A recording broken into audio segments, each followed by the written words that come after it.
ஒரு பெரிய குளம் ஒன்று இருந்தது. அந்த குளத்தின் கரையோரத்தில் கிழக்கொக்கு ஒன்று விசனமுடன் ஒற்றைக் காலில் நின்று கொண்டிருந்தது. துள்ளிக் கொண்டிருந்த மீன்களில் ஒன்றுக்கு சந்தேகம் வந்தது. நம்மைச் சும்மா விடாதே, ஆனால் செயலற்று நின்றுள்ளதே என்னவாக இருக்கும் என்று. நமக்கேன் என்றிராமல் அதன் முன் வந்தது. என்ன கொக்காரே, உன் ஆகாரத்தக்க? நான் மீனை கொத்தித் தின்பவன்தான், ஆனாலும் இன்றைக்கு எனக்கு மனசு சரியில்லை என்றது கொக்கு. மனசு சரியில்லையா? ஏன் என்றது மீன். அதை ஏன் கேட்கிறாய் என்று பிகு பண்ணியது கொக்கு. பரவாயில்லை, சொல்லுங்களேன். சொன்னால் உனக்கு திக் என்றாகும்.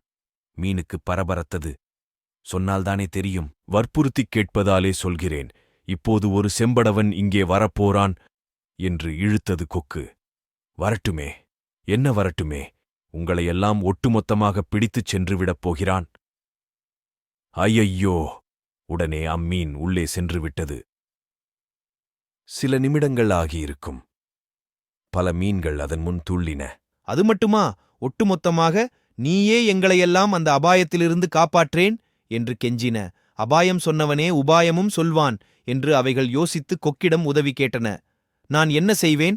என்னால் செம்படவனோடு சண்டை போடா முடியாது. கிழவன் நான். வேண்டுமென்றால் உங்களை இக்குளத்திலிருந்து வேறொரு குளத்துக்கு கேண்டு போகலாம். அதனால் எனக்கும் இந்த தள்ளாத வயதில் பரோபகாரி என்ற பெயரும் வரும்.